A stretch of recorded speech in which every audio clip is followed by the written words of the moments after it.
Hello, আজকে একদম মাথায় কপিলার মতো করে তেল দিয়েছি। আমি এখন আছি কালসাই গাকুম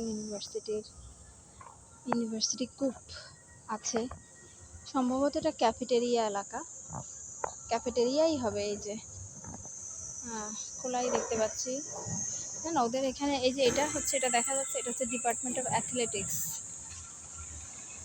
তো ক্যাফেটেরিয়া এখানে এই যে এগুলো, এই যে এখানে সেদিন উপরে উঠেছিলাম, খুব সুন্দর জায়গাটা। ক্যাম্পাসটাই আসলে অনেক বড়, অনেক সুন্দর একটা ক্যাম্পাস,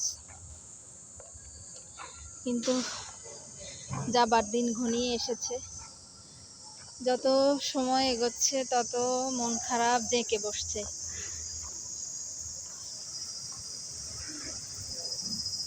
আসলে নিরবচ্ছিন্ন সুখ পাওয়া যায় না মনে হয়। আমার বাচ্চা এত এনজয় করছে, এত খোলামেলা জায়গায় তো আসলে পাবে না এখন, যেমন ঘোরাঘুরি বা একটু সময় হাঁটা বাইরে মন খারাপ থাকলে, এটা আসলে পরে আর হয় না। পলিউশন ফ্রি, কোনো জাজমেন্ট নেই, সব কিছু মিলিয়ে আমার অনেক পছন্দ জাপান। আমি জানি ও এখন একটা ড্রিঙ্ক খাচ্ছে, কিন্তু সে ভেন্ডিং মেশিন থেকে অবশ্যই একটা আইসক্রিম কিনে খাবে, প্রতিদিনই সে এমনটাই করছে। দেখা যাক আজকে কোনটা সে খেতে চায়।